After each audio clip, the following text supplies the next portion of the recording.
Hey, what's up, everybody? What's up? Welcome back. Welcome back to another episode of the Conscious Love Show. Shane Kohler here. Pleasure to be on with you today. I see we got Leisha joining in on Podbean with us. Hey, what's up, Leisha? Thanks for being on today. Looks like we got some people on YouTube. What's up to those of you joining in on YouTube? Hello to you, and thanks for being here. We're just going to get started in just a second, just setting some things up here. All right. Hey, Viddy, what's up? I see Viddy joining us on Podbean. I'm calling you Viddy because I don't know what your name is, but I see you here every week, and I'm grateful that you keep joining in with us. So thanks for being here. I see Dolly jumping in on Podbean. What's up, Dolly? Welcome. Thanks for being on today.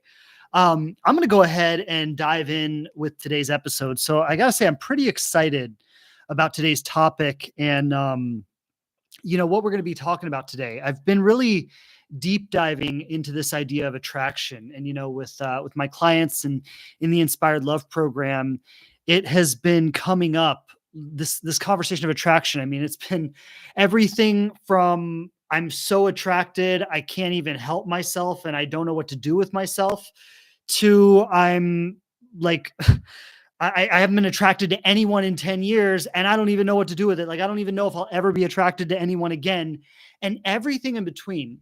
And this conversation of attraction is such an interesting thing because I know for so many of us, it seems so mysterious. And a lot of us might question, like, even why are we attracted to the people we are attracted to? Where, I look at my past and I look back over my life and I see that most of the people I've been attracted throughout my life actually weren't really good for me, right? Like, a lot of the people that I've been attracted to in my life weren't really great people for me. And then I look at, the people that maybe I would have thought were secure or healthy, and I don't feel like I'm attracted to them. Like, a lot of us struggle with that. A lot of us say that the people that I'm attracted to are never attracted to me, and the people that are attracted to me, I'm never attracted to them, right? And attraction, I know for so many of us, seems like this big mysterious thing. And I always say that there are 7 billion people in the world. You can definitely find one of them. And of course, that sounds really great when I say it, but then I know experientially, as you're out there searching and you're like, well, yeah, there are 7 billion people in the world, but if I'm not attracted to any of them, or none of them are attracted to me, or the ones that I'm attracted to aren't attracted to me, and vice versa, the fact that there are 7 billion people in the world doesn't really help me because I'm still stuck. And so my intention in today's conversation and in today's episode is really to demystify this conversation around attraction and really shed some light on how attraction works, why it happens, when it happens, where it happens, and what to do with all of it, right? I think if we can really understand what attraction is, like when we're attracted to someone, if we can understand what is actually happening inside of us when we're attracted to someone. So when we start to feel these things and when we start to see this happening, we can go, oh, I recognize that. I know what that is, right? That definitely is going to help a lot.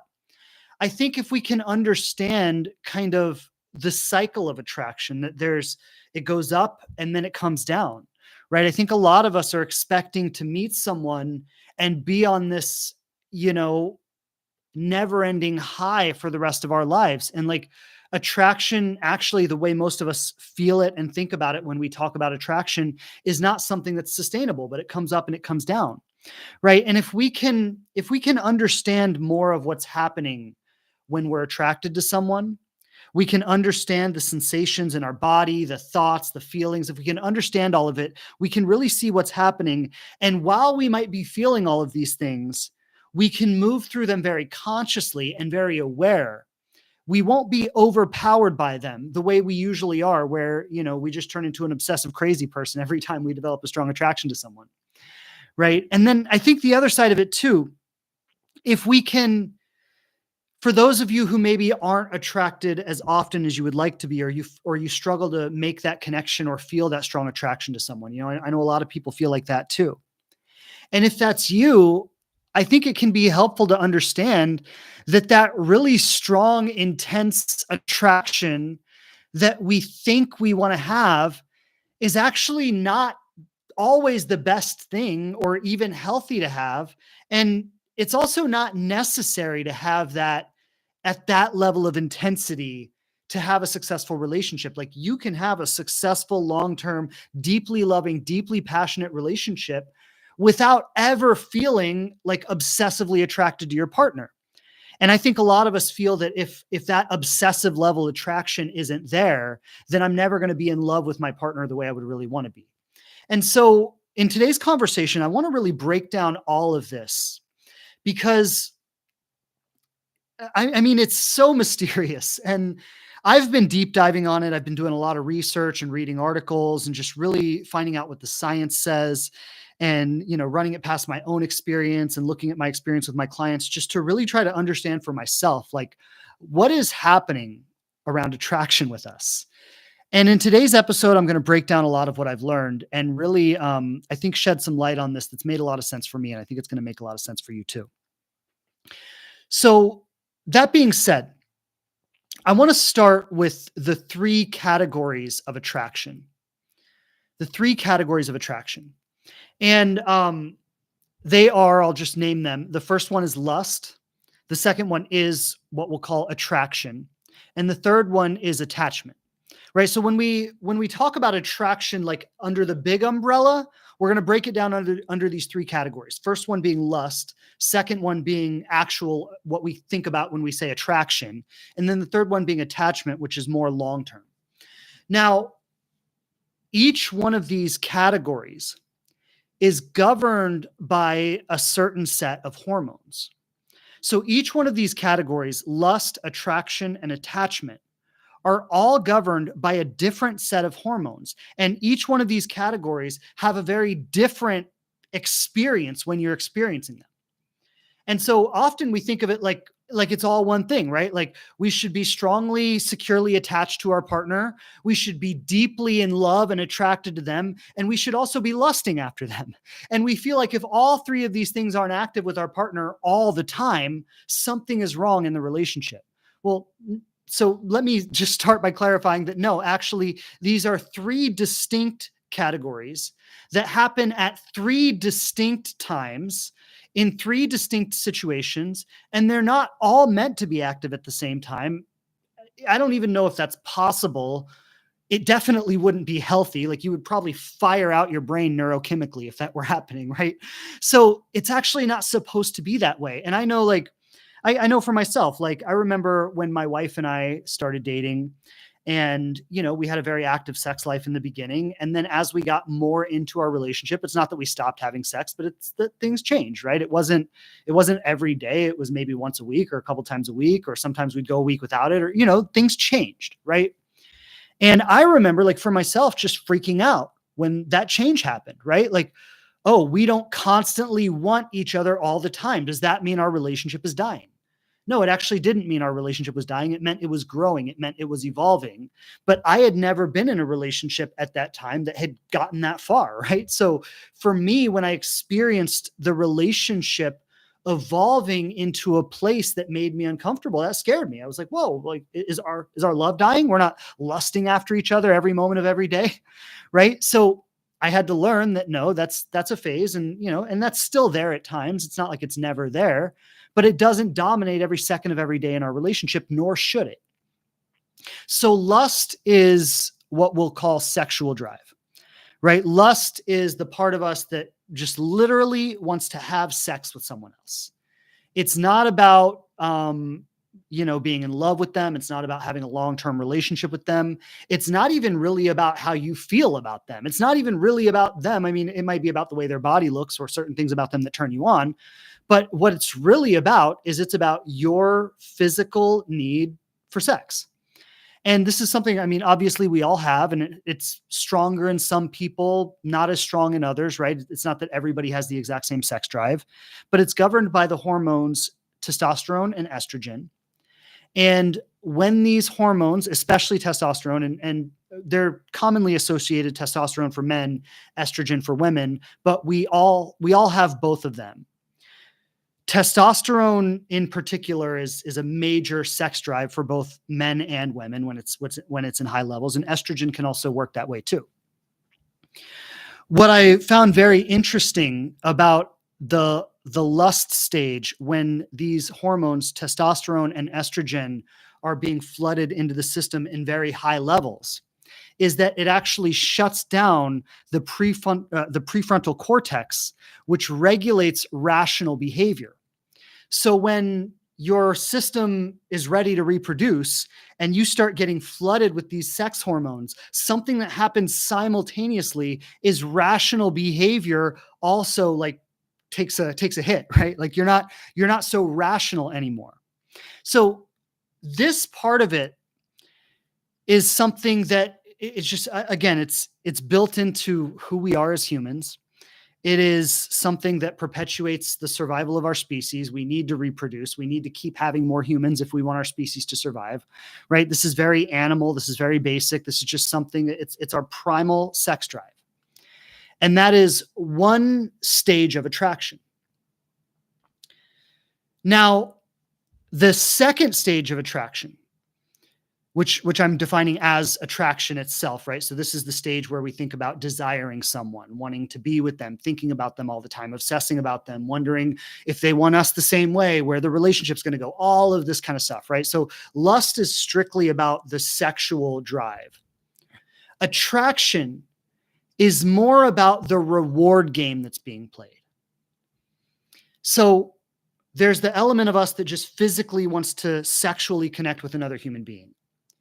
And then there's the element of us that wants romance. We want to be courted. We want the push and the pull and the will it happen or the won't it happen, and the excitement of when we get that text we were waiting for, and the pain of not getting the text we were waiting for, right? And it's this whole reward-centered game that we call attraction, or being attracted to, or falling in love, or desiring, or wanting someone. Right. And this is all about the reward hormones. Now, one of the primary, and I mean, the hormone we always talk about when it comes to reward is dopamine. And dopamine is definitely the primary hormone that's active here, right? So dopamine is the hormone in our brain that rewards us for doing something that feels good.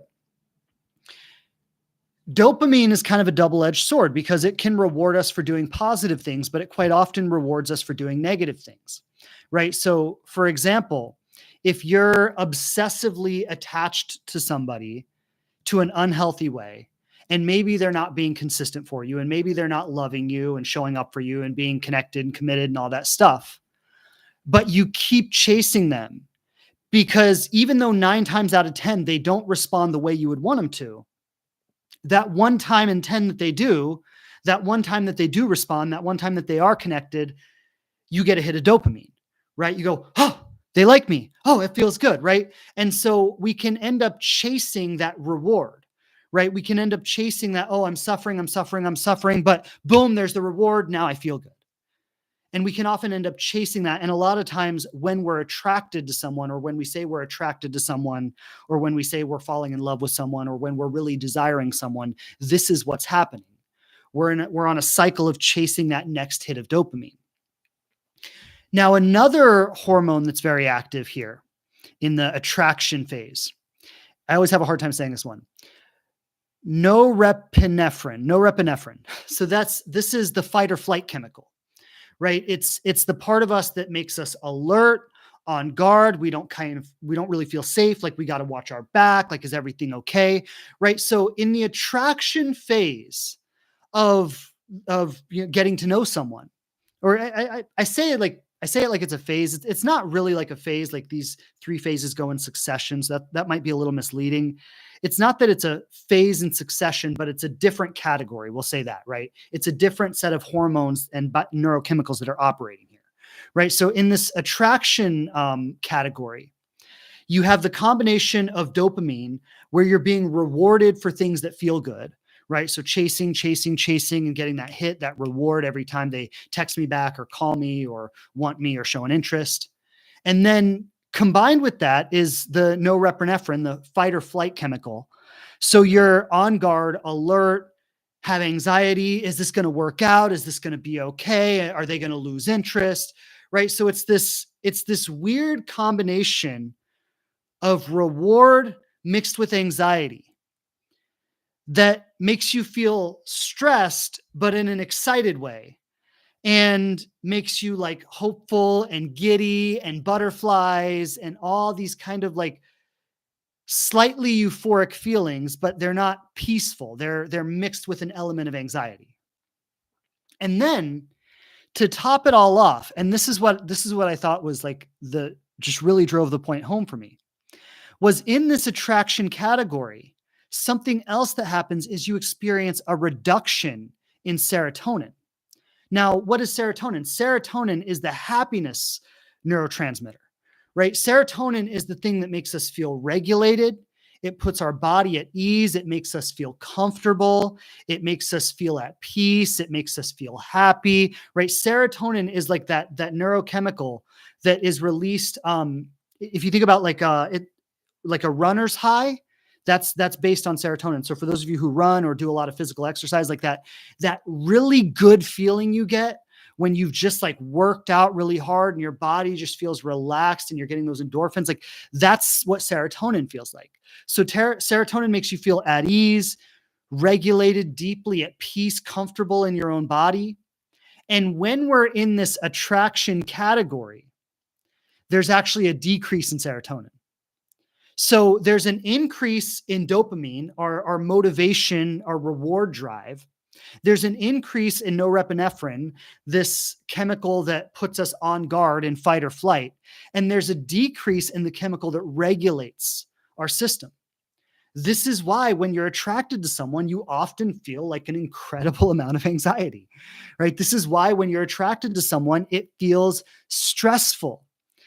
This is also why it's not healthy to be attracted to someone in this way for extended periods of time. I mean, you wouldn't want to feel this way about someone for years and years and years on end. Like I said, you would fry your brain. So it's just important to recognize that this is a certain experience that happens, but it's not meant to be sustained. You wouldn't want it to be sustained. It wouldn't even feel good if it were sustained. The only reason it feels good when you're having it is because it's like it's like exciting, right? It's like a rush. It's like similar to when you ride a roller coaster, right? The roller coaster feels good because it's exciting, but you wouldn't want to be on a roller coaster, for every day of your life for the rest of your life, right? So it's the same kind of thing. One other thing I want to say about this, the three, or excuse me, the attraction category here that we're talking about, is that people who suffer from obsessive compulsive disorder also have low serotonin. So I thought it was really interesting that what actually happens in our brains when we're highly attracted to someone is our brains start to look like the brain of someone who has obsessive compulsive disorder. So it's just, I say that just to put in perspective what's actually happening when you're in that experience. Now, the third category is what we're calling attachment. And the third category is about bonding, family, and friendships, right? So in this category, it's governed by the primarily the neurochemical oxytocin, which is the cuddle hormone that's released during sex, breastfeeding, and childbirth. Now, I know those may seem like three vastly different things, right? Sex, breastfeeding, and childbirth. Well, the thing that all of those three have in common is that they're all linked to bonding, right? So this is the neurochemical that actually develops, that has you want to bond closely with someone. This is the thing that has you want to keep someone in your life long term, that has you want to build a family with them, right? When you experience a lot of oxytocin around someone, it creates that family, that bonding, that like, this is my person, this is my family, right? This is my pack kind of thing. And so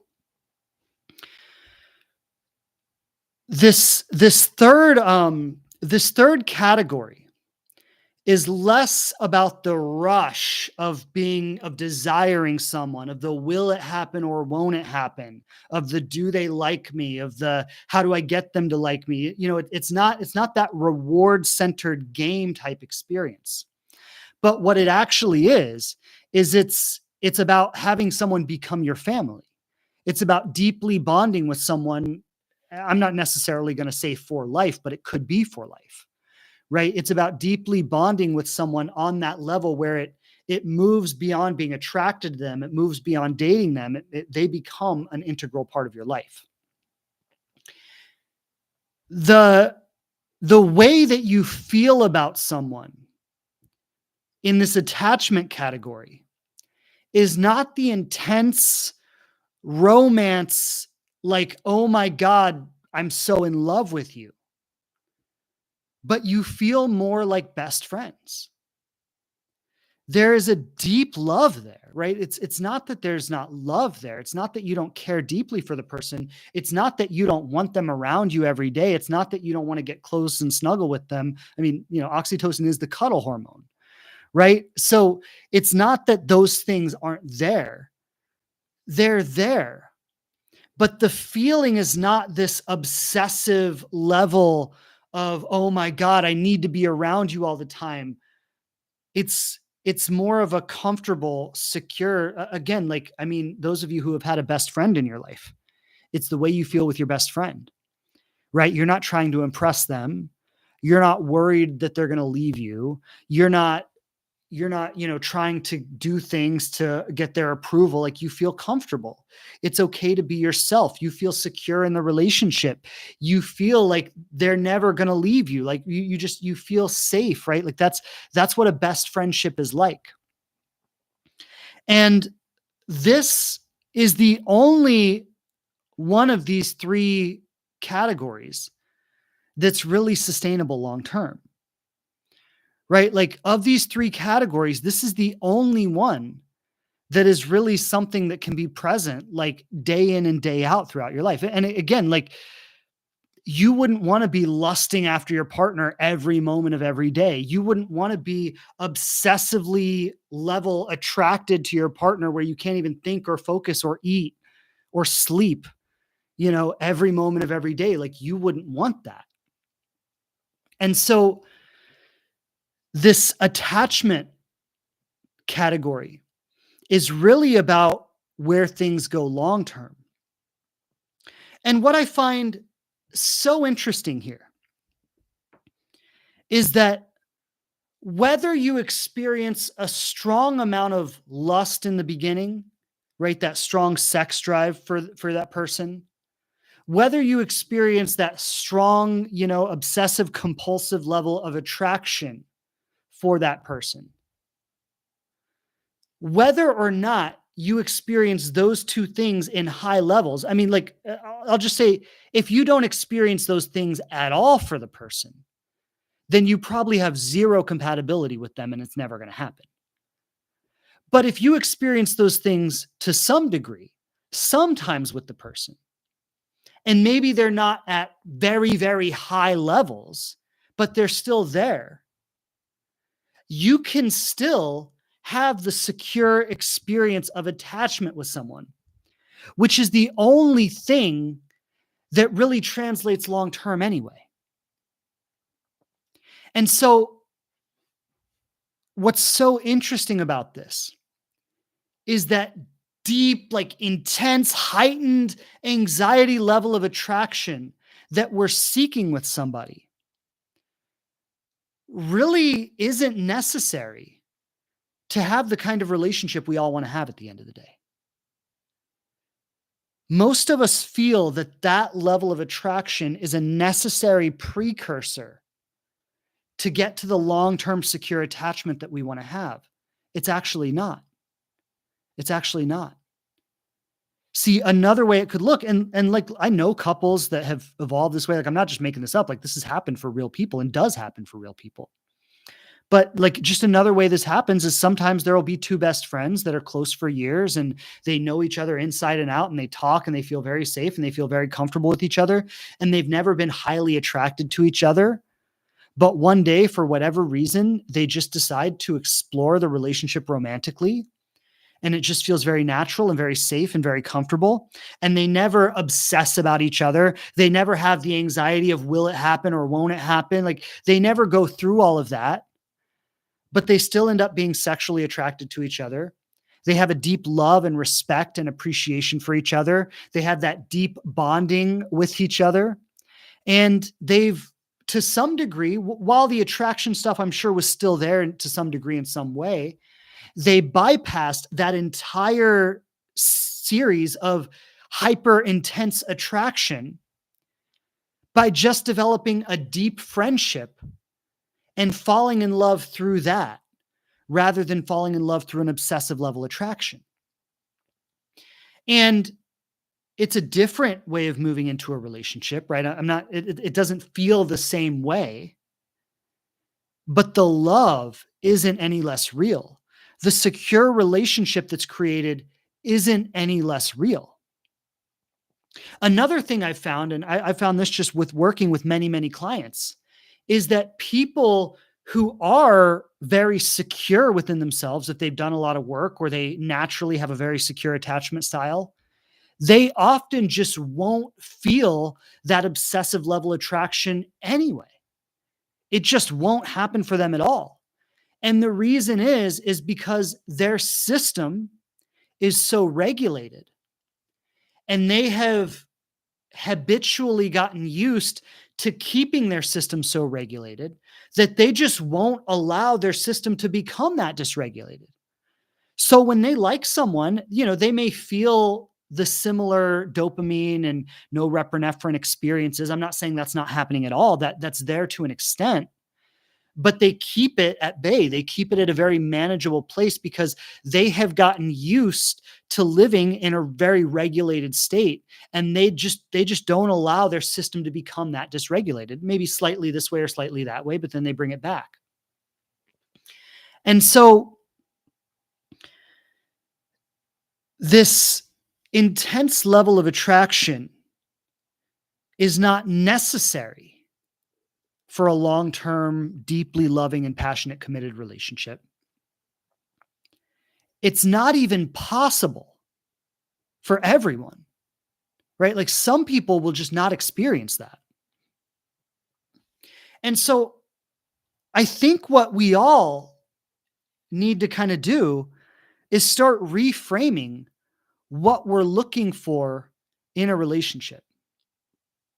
Now, I want to come back to that, but there are some other things I want to touch on here. And I want to circle back and really talk about our attachment styles and how our attachment styles are interwoven into all of this. But before I go there, I want to touch on some factors of physical attraction because I really wanted to know, as I was doing my research, I really wanted to know, like, what is the reality around physical attraction? Right? Like, what is the truth about it? Like, are there things that people are just objectively attracted to? Right? Like, what are the things that just make people become attracted? Like, I really wanted to dive into this. And truth is, I actually found some really cool stuff. And so I want to share this because I think really understanding what physical attraction is and all the different places it comes from can really help you understand your own attraction, why you're attracted to the people you're attracted to, and also can help you understand what aspects of that are very highly important and which aspects of it are not. And so I found an article by I'll link the article and I'll link the article below in the description so you can read it. But I'm just going to go through some of the highlights that I found in this article. And this article was based on, I think, 5 different studies that have been done strictly around physical attraction. So the way these studies have been done, if you imagine like going to some kind of clinic or something, and they hook you up to like monitors that test your brain waves and things like that, and test your blood pressure and your responses and all that kind of stuff, right? And then they sit you down and they show you like pictures of different people. And you might see like thousands of different pictures. And they're monitoring with each picture what's happening inside your body, right? And they do this with thousands and thousands of different people. And then they start to see patterns. And so they can say, okay, most people are attracted to X, or most people are attracted to Y, or they could say these characteristics are universally attractive. Everybody found this attractive. Everybody found this unattractive, right? And so they've done studies. Now, what's really cool about these studies is that what's not included in these studies is like the person's energy or their sense of humor or the way you feel when you're with them, right? Because the person's not even there. You're literally just looking at pictures. So these studies are based 100% on physical appearance.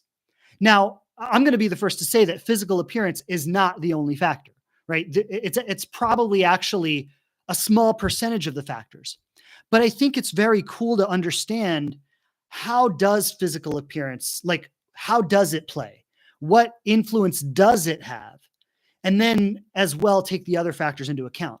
But what I love about these studies was they only looked at physical appearance. And so what I'm about to share with you are things that have really universally been found to be attractive by almost everybody, that are strictly based on physical appearance.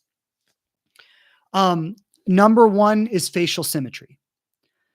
So people who have a more symmetrical face tend to be universally more attractive. Now, one of my nostrils is way bigger than the other one, so I might be screwed on that note. But people who have symmetrical faces tend to universally be more attractive. The appearance of health is supposed to be a universally attractive quality, and they gave 3 criteria for the appearance of health. I think maybe something that would go hand in hand with this would just be generally, being in shape and looking like you take care of yourself. But they gave 3 specific things. They said homogeneity of color, meaning the color of your skin is consistent throughout. Smooth skin texture, and redness of cheeks and lips. So these are three criteria that these studies showed that were found universally attractive.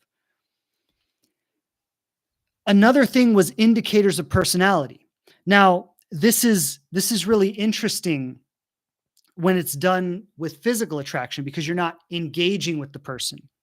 But the way a person looks can give you clues about what their personality might be like. And what the studies found was that when the way somebody looked demonstrated that they shared values with that person was attracted to them. Now, I think this can go in different directions, right? This can be very healthy. This can be very unhealthy, because I think narcissism is highly valued in our culture right now. I was listening to the song Starboy this weekend, which my wife and I were on a road trip, and it came on the radio. And anyway, I was listening to it, and it's a catchy tune. I don't really like The Weeknd that much, but it's a catchy tune. And then I was listening to it, and then the next day I was stuck in my head, and I went back and I read the lyrics of it, because I was just curious, catchy song, and stuck in my head. What is the song about? And the lyrics, and this is literally one of the most popular songs in the world right now. And the lyrics don't have a single meaningful word in them. He's like, my main girl's out of your league. My side girl's out of your league. I got a table made out of ebony. Like, I need a centerpiece for my house. Like literally not one meaningful word in the whole song. Like, the song is like an anthem to narcissism. And I'm not making a value judgment about it. I'm not saying it's good or bad, but I'm looking at the values in our culture, and I'm saying, like, this song is one of the most popular songs in the world right now. And look at the values that are being exposed in that song. Or not exposed, espoused. Look at the values that are being espoused in that song.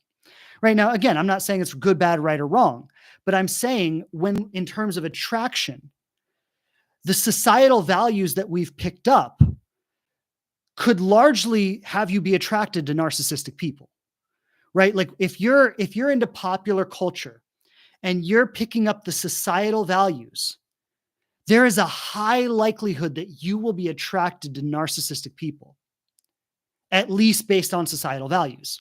Now, you could also be attracted to people who look kind, people who look warm, people who look empathetic or understanding, right? Those could also be values. It's really a reflection of your own value system, right? But again, if you're in the popular culture, if you're into popular movies and music and all this stuff, you probably value a lot of narcissistic qualities. Just something to check in with. Another thing on this list was smiling was always determined to be more attractive than not. Now, I thought that was so cool, because that's something we can all do. And 100% of the time, every single person found smiling more attractive than not smiling. Now, a question you might want to ask yourself is how often do you smile? Right? When you're out in the world, when you pass someone on the street, do you smile at them? Right? Like just smiling is something we can all do that instantly makes us more attractive.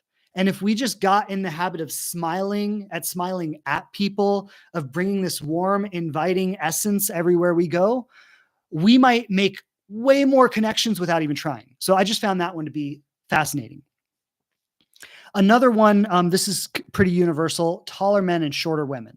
Now, this one's also highly relative, but I think it is a real factor. Like I think, and it might not be true for every single person, but I think women generally want a man who's taller than her, and men generally want a woman who's shorter than them. Now, again, this is highly relative because if you're 6'5", you could date a 6 foot tall. If you're a 6'5" man, you could date a 6 foot tall woman. She still might be taller than a lot of men out there, but she's shorter than you, right? Vice versa. It could work all the different ways. I'll just say from my own experience, this isn't a deal breaker for people who are conscious because my wife and I are the same height. Actually, my wife is like a half inch taller than me or something. So it's a factor in terms of attractiveness. And something my wife shared with me was when we met, like she liked me, she was attracted to me, she liked our relationships. One of the things she struggled with was my height. And, she had to come to terms with it. And I respect that. Like that was her process, but it's a reality, right? And it's a reality in the world. It was a reality for us. But I want to also say that we're conscious people. We saw enough value in this relationship to not let that be an obstacle. So while it was a factor, it was not a deal breaker.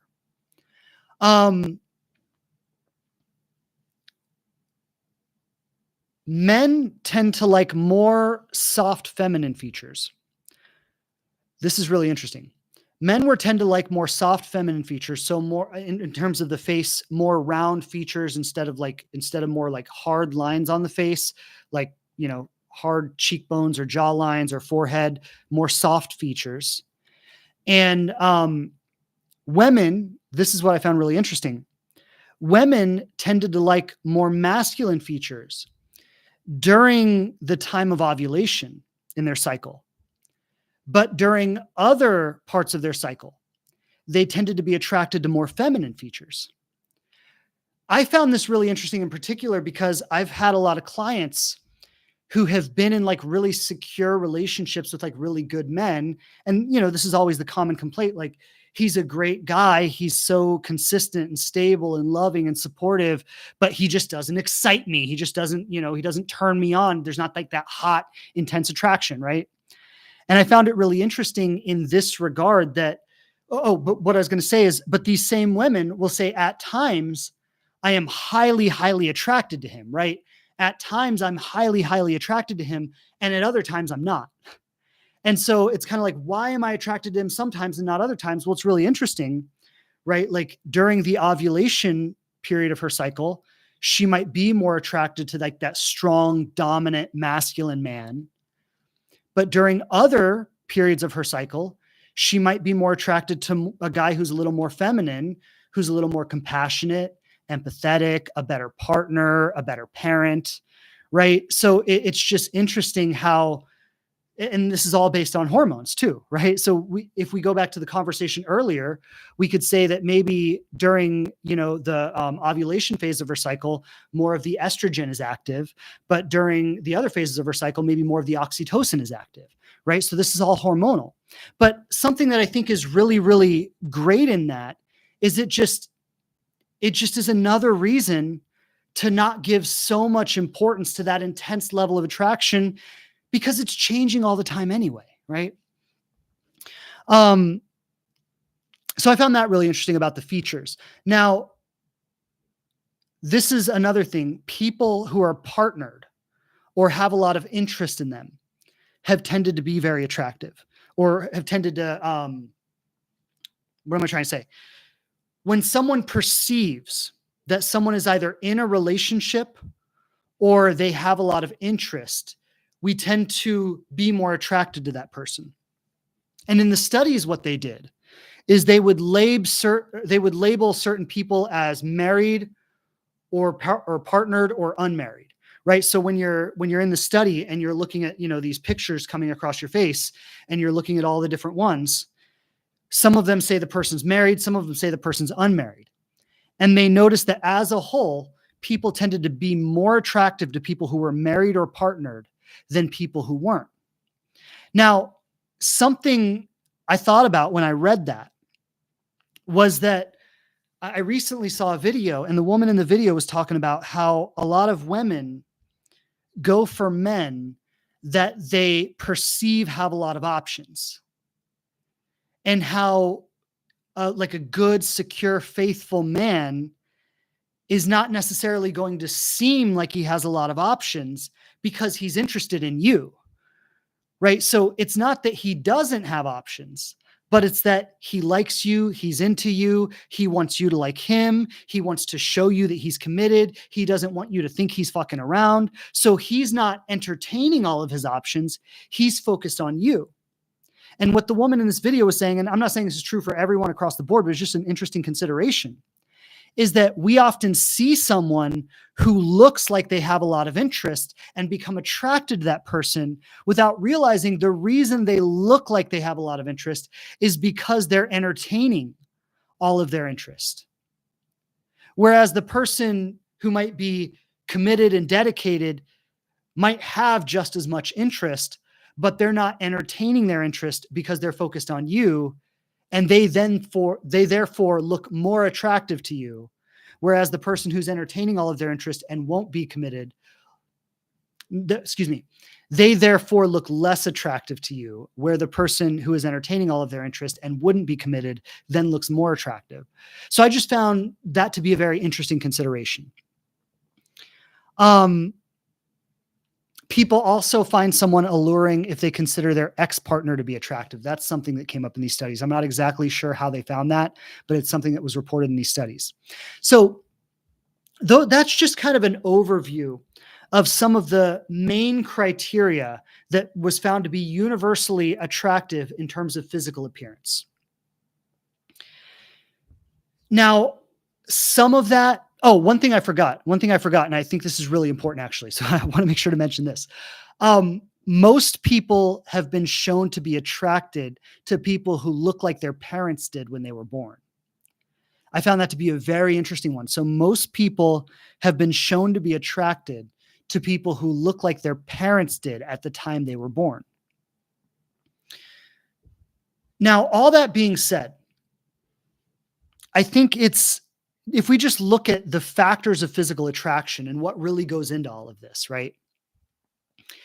And everything from facial symmetry to the appearance of health, to smiling more often, to perceiving that the person has lots of interest, to perceiving that they share your values, to them being married or not, like they're to them looking the way your parents did when you were born, right? Like there are so many factors.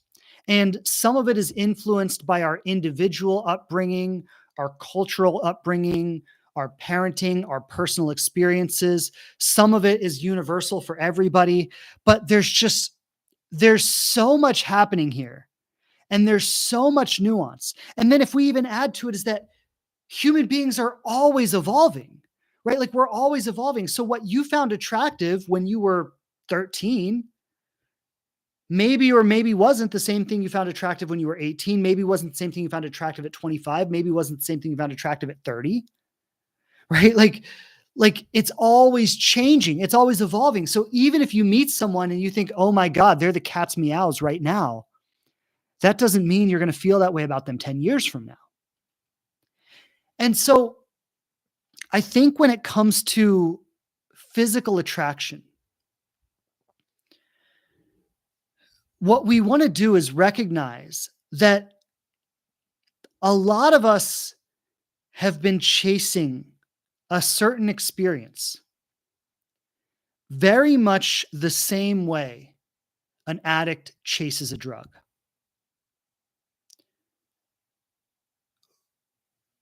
We've been living under the illusion that we're seeking love or we're seeking a relationship. But if you look at your behavior,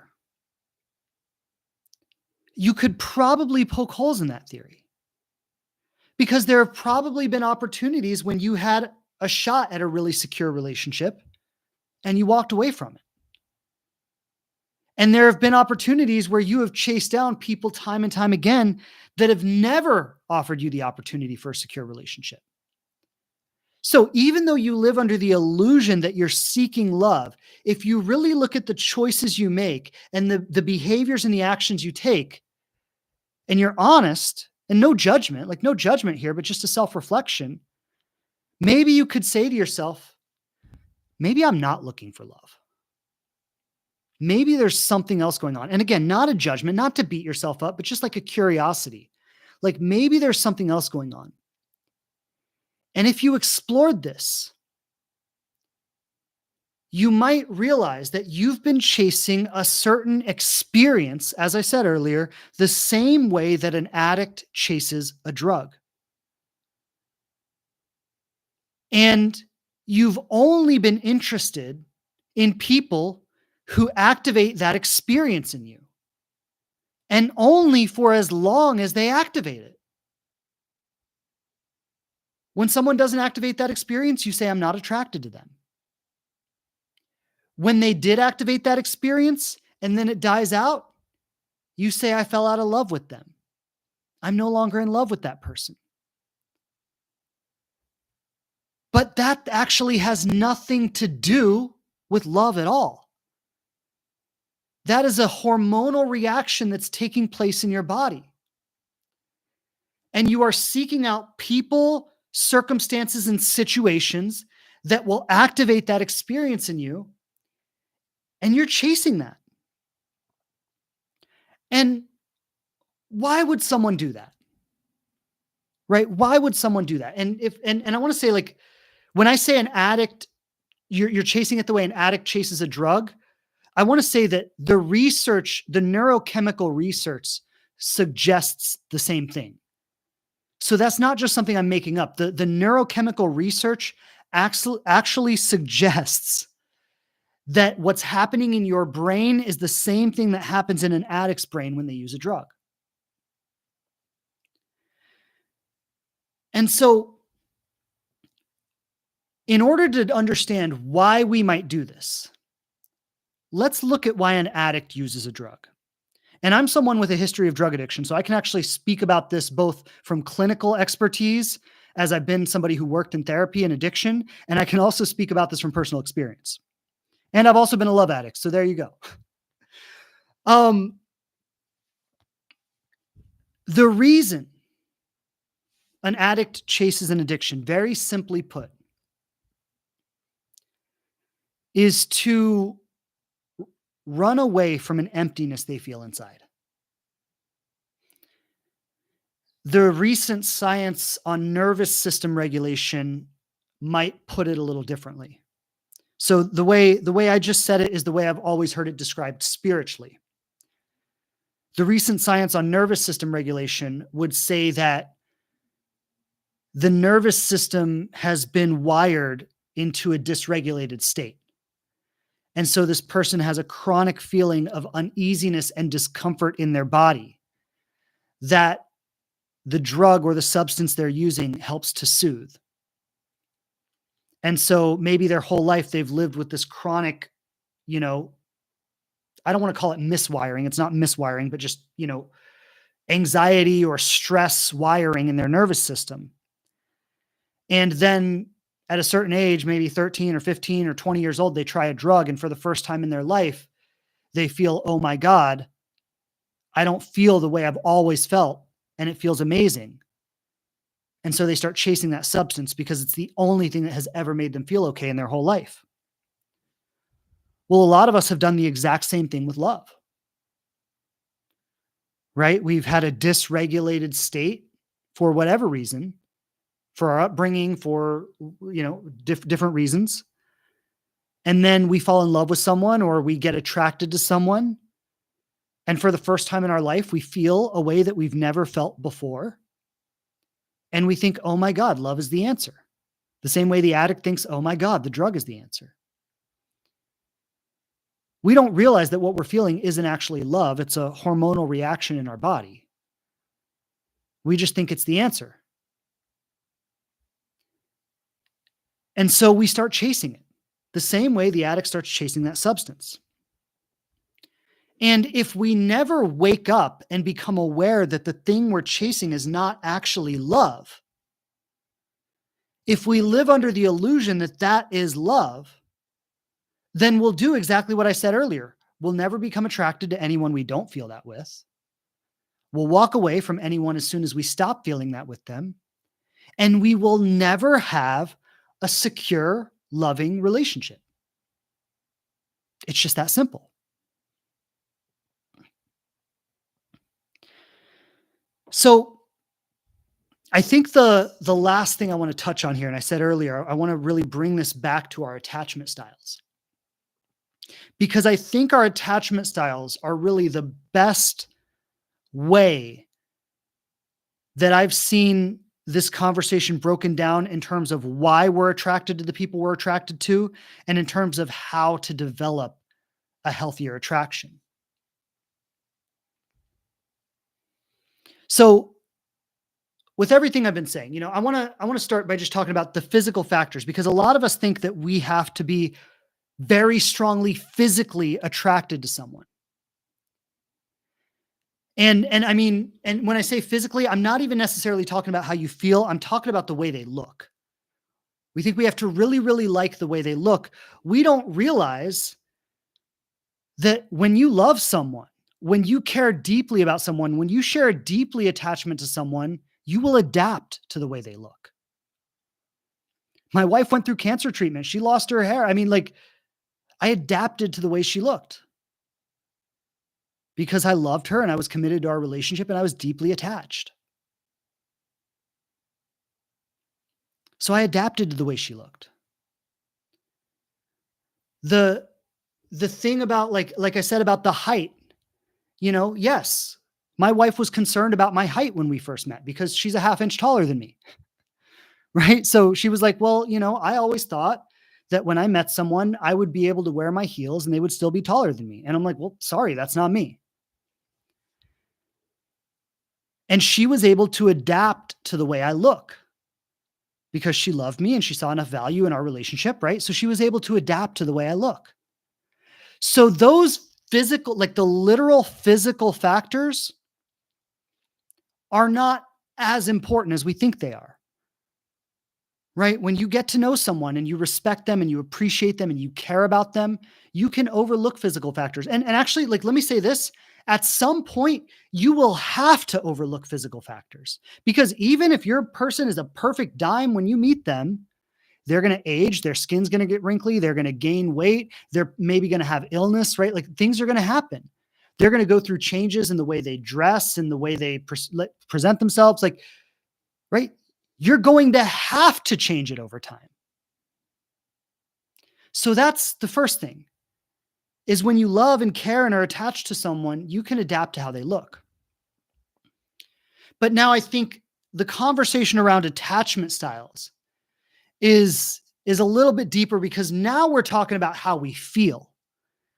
And you might say, okay, Shane, I can get on board with adapting to how someone looks, but if I don't feel anything for them, how am I supposed to be attracted to them? And I get that.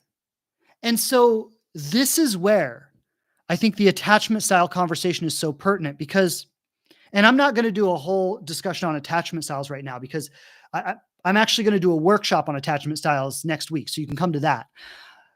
But I don't want to break them all down and discuss them all right now, but I just want to generally talk about how they're related to attraction. And then in the workshop, we can go into it in detail, and I can really talk about all the nuances of it. But if you have an insecure attachment style, right? If you have an insecure attachment style, which means you would be leaning on the anxious side of the spectrum, the avoidant side of the spectrum, or you would be disorganized, which means you're kind of vacillating from one side of the spectrum to the other. And these are grossly simplistic terms right now. If you have any one of those styles, which are all insecure attachment styles, you are going to be addicted the way I've been talking about. It comes with the territory of insecurity, right? The anxious person or the avoidant person is addicted to the game. They love the romance. They love the will it happen or won't it happen. They love the power plays. They love all the feelings and the control and the not control, all of it. They love all of it. It perfectly plays into their attachment style, right? Like based on those insecure attachment styles, that is what you want. Now I know, like, especially avoidant people are a little more clear about it. Avoidant people are like, I'm not so sure I want a relationship, but anxious people actually think they do, right? Anxious people think they want a relationship, and you've got to understand, because you might ask yourself, how could I think I want a relationship but not actually want one, and actually just want to stay in the cycle of addiction? Well, you've got to understand, thinking you want a relationship is part of the cycle. It's part of the game. You can't feel the way you want to feel or have the experiences you want to have without also thinking that you want a relationship. If you didn't think you want a relationship, that experience wouldn't be that experience. But you're seeking that experience itself rather than a long-term, consistent, stable commitment. And as long as you're operating with an insecure style,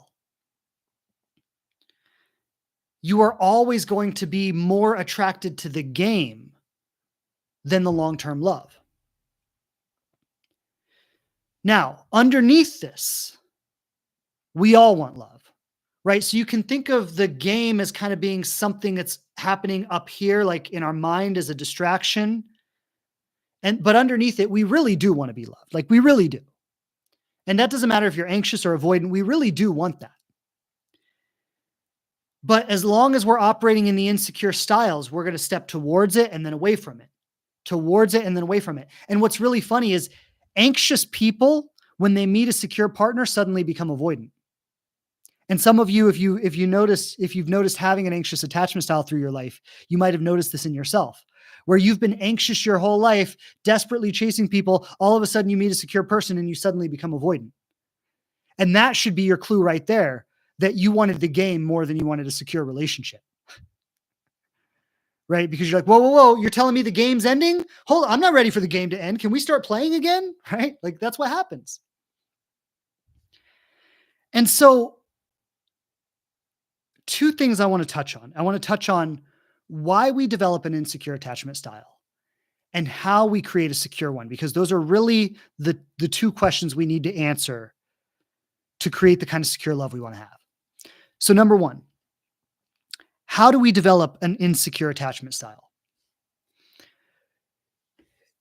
It generally has to do with love not being safe when we're young. And I think this can happen a lot of ways. I think it can happen by your parents loving you a lot, but being inconsistent with you. It can happen by you not getting a lot of warmth or attention or affection at all. It can happen by having a very traumatic or unstable or inconsistent environment. It can also happen even if you had a very loving family. It can happen if you had older siblings that were abusive, or if you were bullied at school, or if even your first few relational experiences as a teenager or as an adult were highly dramatic or highly toxic. Or like, I know for me, I always kind of had an anxious attachment style because my mom was really inconsistent for me. But then when I moved in with my dad, and I lived with my dad for about 4 years, and it was a deeply like traumatic environment, and I developed like a full-blown disorganized style. And this was from the age of 13 to the age of 17, where I just like my attachment style was just completely disorganized. It was all over the place because I went through a lot of trauma with my dad, and I went through a devastating breakup, and I became addicted to drugs, and all these things together just completely like just warped my attachment style. And so I think it can happen a lot of different ways. But But it doesn't really matter how it happens. And this is what I teach. This is what I'm going to go over in the attachment workshop. This is what I teach in the Inspired Love program. This is what I work with all my clients on. Is it doesn't matter whether you have an anxious or avoidant or disorganized style. The only thing you need to do is start to really pay attention to your internal experiences. And we could really say with everything you do and everywhere you go, but specifically around love and relationship, specifically around dating, attraction, all of that. You start to notice the things that dysregulate you. You start to try to catch them earlier and earlier and earlier. So before you become, incredibly dysregulated, you catch it when you're just subtly dysregulated. So you practice paying attention, noticing the things that dysregulate you, noting the difference between what subtly dysregulates you and intensely dysregulates you. Practice catching it earlier and earlier and earlier and earlier.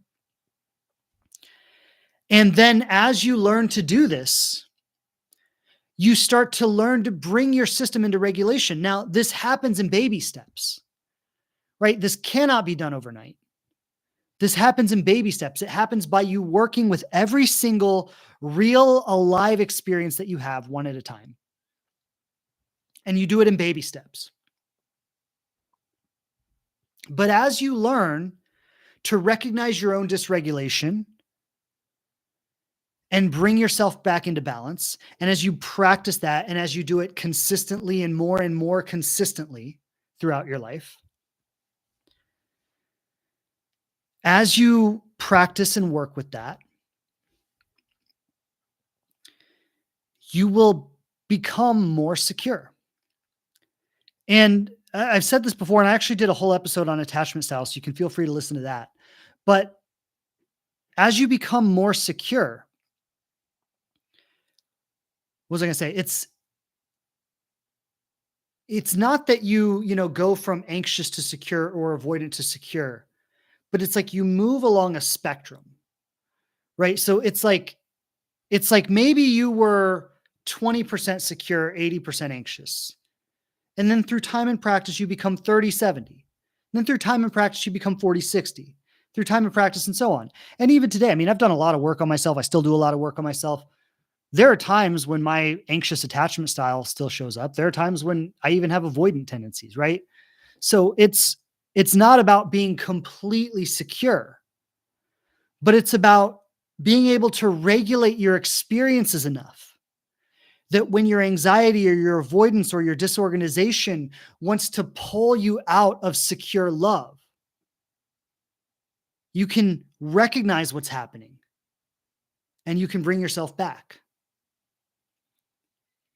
Right? When you're dating that person and you're like, they're a really great person. And on some level, I'm very attracted to them and I respect them and I think they're awesome and I really enjoy spending time with them, but I don't feel that heat that I'm looking for. You can notice what's happening and you could say, well, you know what? Maybe I could just lean into everything I love about them and just relax into that and get really comfortable being around this person and see if that heat can show up in a different way.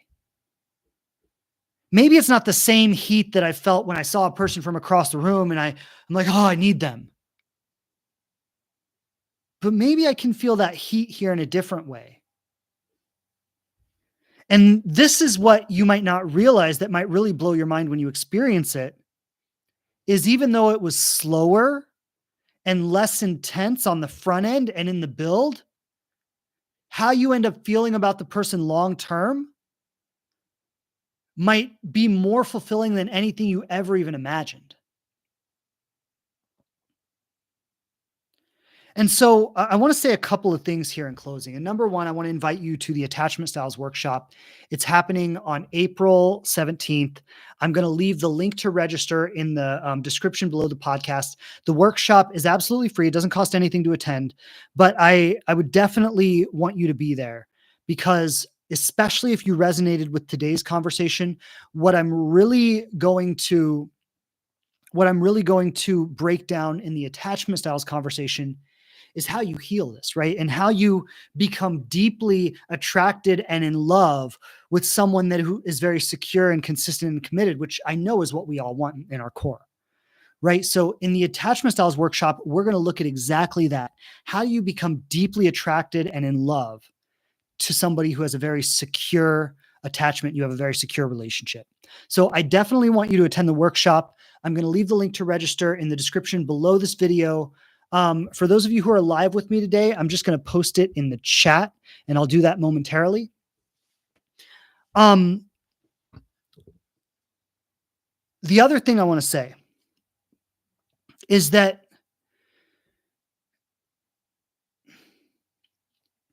if you can recognize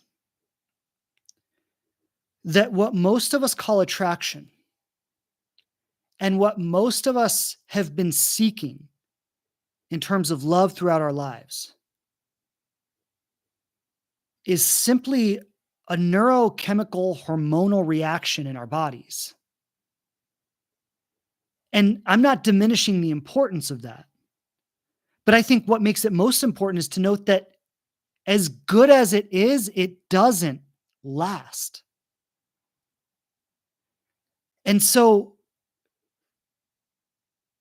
if you can recognize that it is a bodily reaction that comes and goes and is temporary and is not the essence of what a long-term relationship is based on. If you can recognize that and you can be present to that as you navigate your love life, as you feel these things, as you're dating, as you're out in the world, right?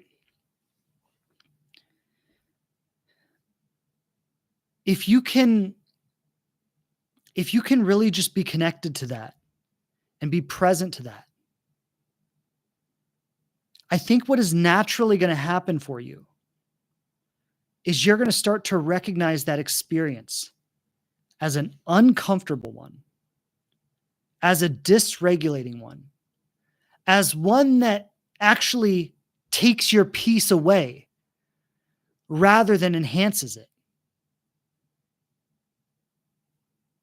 And when you feel that happening, it's not that you might not enjoy it at times or get excited. I mean, it does feel good at times. Riding a roller coaster feels good. I love roller coasters, right? So like, it's not that it's bad or it doesn't feel good, but you might be able to ride that experience the way you might ride a roller coaster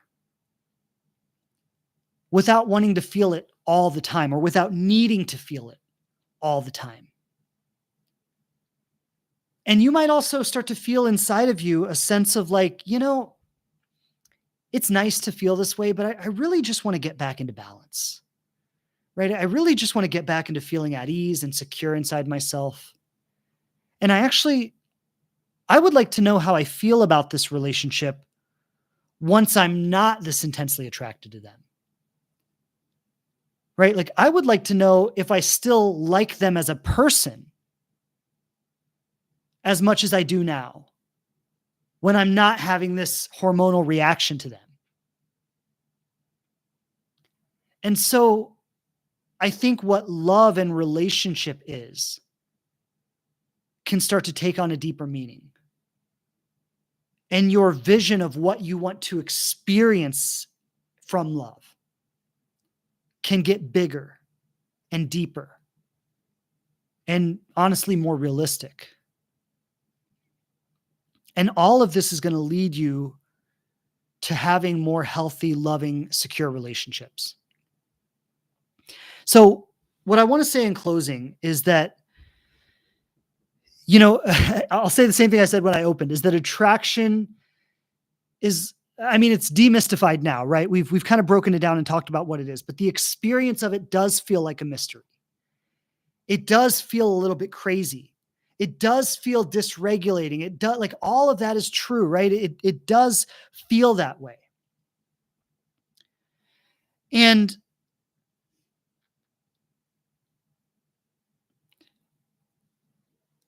I lost my train of thought there, but what I want to say is rather than craving that experience,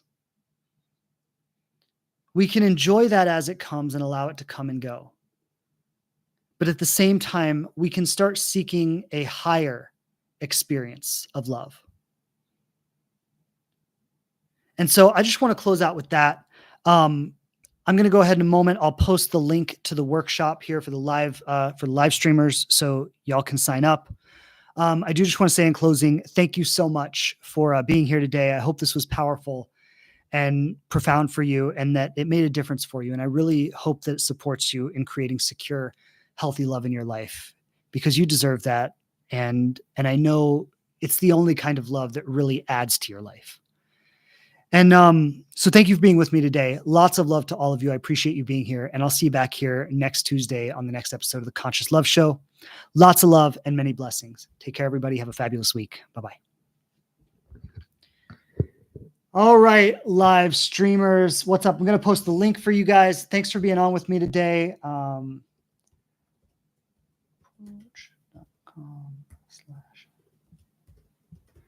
Okay. There we go. I just posted the link in the chat. I'm going to go ahead and post it on Podbean as well for anyone who wants to sign up here.